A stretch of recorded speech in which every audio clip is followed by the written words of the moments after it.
Hello friends, welcome back to my YouTube channel Sai Khushi creations. तो आज के इस वीडियो में मैं आपको दशहरे के दिन आप कैसे पूजा कर सकते हैं वो बताने वाली हूँ।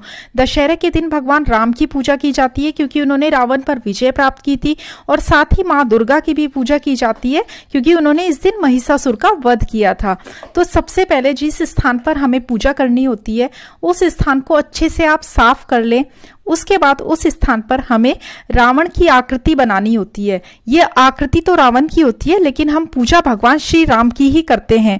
शाम को रावण का दहन किया जाता है और सुबह में रावण की पूजा की जाती है। ये नाम के लिए रावण की पूजा है, मीन्स हम पूजा में भगवान श्री राम की पूजा करते हैं। सबसे पहले हम भूमि पर एक स्वस्तिक बनाएंगे। रावण की आकृति कैसे बनानी है, ये चित्र कैसे बनाना है, इसका वीडियो भी आपको मेरे चैनल पर मिल जाएगा। तो सबसे पहले हम भूमि पर ये आकृति बनाएंगे। इसको बनाने का एक तरीका है, जो आकृति बनी हुई दिखेगी जिसकी अभी हम पूजा करेंगे, ये हमने कैसे बनाई है, किस चीज से बनाई है, इसका भी वीडियो आपको मेरे चैनल पर मिल जाएगा। ये आटे और हल्दी से बनाई जाती है। अब ये देखिए, ये हमारा चित्र बनकर तैयार हो गया है। अब हम इसके आसपास ये गोबर के 10 मुख बनाकर रखेंगे। ये जो गोबर की जो 10 पिंडियां हैं, ये अगर आपके पास गोबर ना हो तो आप आटे की भी बना सकते हैं, और गोबर और आटा ना हो दोनों ही, मतलब आटे की भी नहीं बनानी हो तो आप सूखे हुए जो गोबर के उपले आते हैं उनको भी आप रख सकते हैं। तो ये जो है, इन्हें हम रावण के 10 मुख बोलते हैं। रावण महापराक्रमी था, महाज्ञानी था, और साथ ही साथ वो ब्राह्मण भी था। इसलिए सुबह में आज के दिन रावण की पूजा की जाती है और शाम को रावण दहन किया जाता है। सबसे पहले स्वस्तिक पर हम भगवान गणपति का पूजन करेंगे। किसी भी पूजा में सबसे पहले गणपति जी का पूजन किया जाता है। इस स्वस्तिक पर भगवान गणपति का पूजन करेंगे, दुर्वा फूल सब अर्पित करेंगे। अब हम भगवान राम को तिलक करेंगे। तिलक करने के बाद ये जो 10 मुख हैं रावण के, इनको भी हम हल्दी और चंदन से तिलक करेंगे। ये देखिए, रावण की पूजा आज के दिन इसलिए की जाती है क्योंकि वो एक ब्राह्मण था, महापराक्रमी था, महाज्ञानी था। लेकिन पूजा में हम स्तुति जो करते हैं वो भगवान श्री राम की ही और माता दुर्गा की ही करते हैं। अब सबको वस्त्र रूपी मोली अर्पित करेंगे। भगवान राम का नाम लेकर जय श्री राम बोलते हुए सबको हम वस्त्र रूपी मोली अर्पित करेंगे। अगर आपके यहाँ कापूस चढ़ाई जाती हो, जिसे रुई बोलते हैं, तो आप रुई भी चढ़ा सकते हैं। कई लोगों के यहाँ रुई चढ़ाई जाती है, तो मौली ना हो तो आप रुई भी चढ़ा सकते हैं, रुई के छोटे छोटे टुकड़े। अब हम सबको फूल अर्पित करेंगे। ये देखिए, इस तरीके से। अब जो ये बीच वाला हिस्सा है, इसमें किताबें रखी जाएंगी। किताबें हैं, जो भी आपकी जो नई डायरी है और जो भी जरूरत की चीजें हैं जो किचन में यूज होती है, जैसे कि चाकू है, ये बेलन है, इसके साथ ही आप दही बिलोने वाली जो रई होती है वो भी रख सकते हैं। और आपके जो भी टूल्स हो, कैलकुलेटर है, लैपटॉप है, कुछ भी हो, जो भी ऐसे हो, डॉक्टर्स हैं तो आपके स्टेथोस्कोप हैं, जो भी आपके टूल्स हैं उन सबको रखेंगे और उनका भी पूजन करेंगे। बच्चे अपनी किताबें रखते हैं और रावण से कहते हैं हमें भी आपकी तरह ज्ञान दो, बुद्धि दो, और हमारा जो कठिन सब्जेक्ट है उसमें हमें पास कराओ।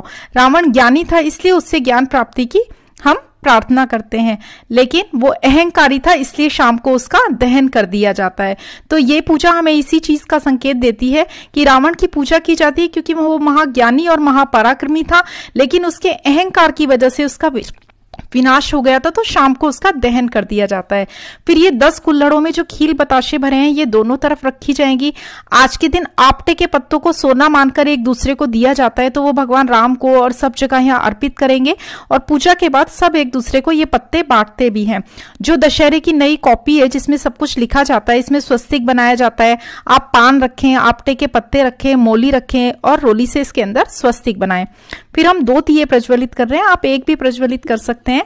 उसके बाद दियों का पूजन करेंगे। एक दिया हम भगवान के सामने रखा रहने देंगे और दूसरे दिए से हम आरती करेंगे। सबसे पहले गणेश जी की आरती करेंगे, फिर राम जी की आरती करेंगे, राम जी की स्तुति करेंगे, फिर माता दुर्गा की आरती करेंगे। उसके बाद आप जो चाहें वो आरती कर सकते हैं। फिर जो ये नवरात्रि में हमने जवारे उगाए थे, उनमें से सबसे पहले गणपति जी को जवारे अर्पित करेंगे, फिर भगवान राम को अर्पित करेंगे, फिर ये रावण के जो 10 मुख हैं इन पर हम अर्पित करेंगे। सबको जवारे अर्पित करने के बाद ये देखिए, उसके बाद जो हमारी कॉपी है जिसका हमने पूजन किया है, उसमें भी हम ये जवारे रखेंगे। अब इसके बाद जो ये देखिए, जो हमारी कॉपी है, दशहरे की कॉपी जिसे बोला जाता है, उसमें भी रखेंगे। अब हम सबको खीर पूरी का भोग अर्पित करेंगे। भगवान राम को भोग लगाएंगे, माता दुर्गा को भोग लगाएंगे, और जो गणपति जी हैं उनको भोग लगाएंगे। सबको भोग लगाने के बाद फिर ये जो रावण के जो 10 मुख हैं, इनमें भी हम भोग अर्पित करेंगे, सबको भोग लगाएंगे। उसके बाद जो हमारी ये दशहरे का जो ये प्रसाद रहेगा, भोग रहेगा, जो घर के बच्चे हैं उनको ये खाने के लिए दे दिया जाएगा। साथ ही भगवान को फल भी अर्पित करेंगे और आरती करेंगे। आरती जैसा मैंने आपको बताया गणपति जी की करेंगे, भगवान राम की आरती और स्तुति करेंगे, माता दुर्गा की स्तुति करेंगे। उसके बाद हाथ में खील लेकर परिवार के सब लोग इस पूजा में शामिल होंगे और वे परिक्रमा करते हुए 5 या 7 परिक्रमा करते हुए जय श्री राम के नारे लगाते हुए खील डालते जाएंगे। फिर घर की जो बहनें हैं, जो बेटियां हैं, वो घर के बड़ों के, पिताजी के, अपने भाइयों के, सबके कानों पे नौरते रखेंगी और वे उन्हें रुपयों के लिफाफे देंगे। भगवान को भी दक्षिणा चढ़ाएंगे। इसी के साथ आपकी पूजा कंप्लीट हो जाएगी। बच्चे किताबें बाहर लेकर जाएंगे, वापस आएंगे और माना जाएगा वे काशी पढ़कर आए। जो घर की बहुएं हैं वो सब बड़ों के पैर छूकर आशीर्वाद लेंगी। इसी तरीके से आपका जो दशहरा का पूजन है वो कंप्लीट हो जाएगा। शाम को रावण दहन से पहले ही आपको ये पूजा उठा देनी है।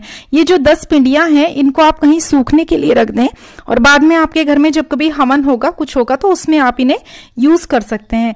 इसी तरह आपका दशहरे का पूजन कंप्लीट हो जाएगा। वीडियो अच्छा लगा हो तो लाइक करें, अपने रिश्तेदारों के साथ शेयर करें और मेरे चैनल साई खुशी क्रिएशंस को सब्सक्राइब करें। Thank you very much.